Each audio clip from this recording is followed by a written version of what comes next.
Question number 25 is which of the following arguments are correct and which are not correct? Give reasons for your answer. तो हमें यहाँ पर दो part दिए, पहले हम फर्स्ट पार्ट को देख लेते हैं. If two coins are tossed simultaneously, there are three possible outcomes. तो क्वेश्चन ने कहा है कि अगर दो कॉइन्स को एक साथ टॉस किया जाता है, ओके, तो आपके पॉसिबल आउटकम्स होंगे कि या तो दोनों पर हेड आ सकता है, या दोनों पर टेल आ सकता है, या वन ऑफ ईच, एक पर हेड एक पर टेल आ सकता है. तो उसने कहा ऐसे तीन केसेस बनते हैं. तो इसका मतलब अगर हम प्रोबेबिलिटी निकालें टू हेड आने की, या टू टेल आने की, या वन ऑफ ईच आने की, तो हमारी प्रोबेबिलिटी हर केस में कितनी आएगी? 1/3 आएगी. तो चेक करके देख लेते हैं हम. देखिए, इफ टू कॉइन्स टॉस किए जाते हैं एक साथ, तो देखिए हमारे टोटल आउटकम्स क्या होंगे. पहले हम अपने देख लेते हैं कि टोटल आउटकम्स क्या होंगे. देखिए, हो सकता है दोनों पे हेड हेड आया हो सकता है एक पर हेड आया हो, एक पर टेल आया हो. अब ये भी तो हो सकता है पहले पे टेल आया हो, दूसरे पे हेड आया हो सकता है कि दोनों पे टेल टेल आया. तो पहली बात तो इसकी यही रॉन्ग हो गई. उसने कहा था कि टू हेड ठीक है, टू टेल ठीक है, टू टेल भी, वन ऑफ ईच. अब वन ऑफ ईच में भी तो ऐसा हो सकता है ना.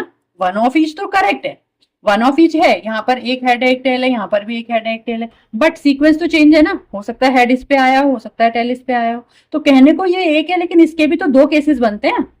ओके, तो यहां से हमें ये कुछ इनकरेक्ट दिख रहा है. चलिए प्रोबेबिलिटी भी फाइंड करके देख लेते हैं. तो हम सबसे पहले चेक कर लेते हैं प्रोबेबिलिटी किसकी.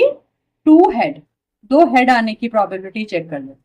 तो देखिए यहाँ पर टोटल आउटकम्स कितने हैं? 4 हैं. और टू हेड कितनी बार आया है? एक ही बार आया है. तो ये तो यहीं से ही स्टेटमेंट हमें रॉन्ग दिख गया. उसने कहा था कि हर केस में प्रोबेबिलिटी क्या होगी? 1/3 होगी. बट हमने टू हेड का ही फाइंड करके देखा, 1/4 आ गया. So this statement is incorrect.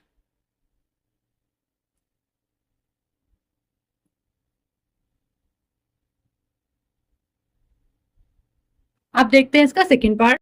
Second part is if a die is thrown. अगर एक डाई को थ्रो किया जाता है तो there are two possible outcomes. तो दो ही पॉसिबल आउटकम्स हो सकते हैं कि या तो एक ऑड नंबर आएगा या एक इवन नंबर आएगा.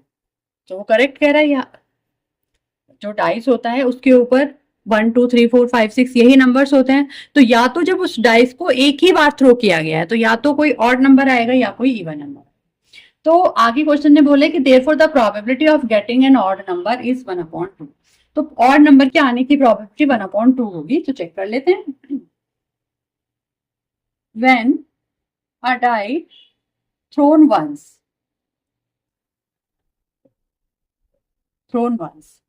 तो टोटल पॉसिबल आउटकम्स क्या होंगे? टोटल पॉसिबल आउटकम कितने होंगे? देखिए एक ही बार थ्रो किया गया है तो 1 भी आ सकता है, 2 भी आ सकता है, 3 भी आ सकता है, 4 भी आ सकता है, 5 भी आ सकता है और 6 भी आ सकता है. अब हमें प्रोबेबिलिटी निकालनी है एक odd number. So probability of किस चीज की? हमें ऑड नंबर की. तो ऑड नंबर की प्रोबेबिलिटी क्या होगी? देखिए टोटल आउटकम्स कितने आए हैं हमारे? 6 आए हैं. अब इनमें से ऑड नंबर कितने हैं? 1 2 3. ये तीन हमारे ऑड नंबर है. ओके, तो अगर हम इसको करेंगे तो कितना आएगा? 1/2. और उसने भी यही कहा था कि ऑड नंबर के आने की प्रोबेबिलिटी कितनी होगी? 1/2. So this statement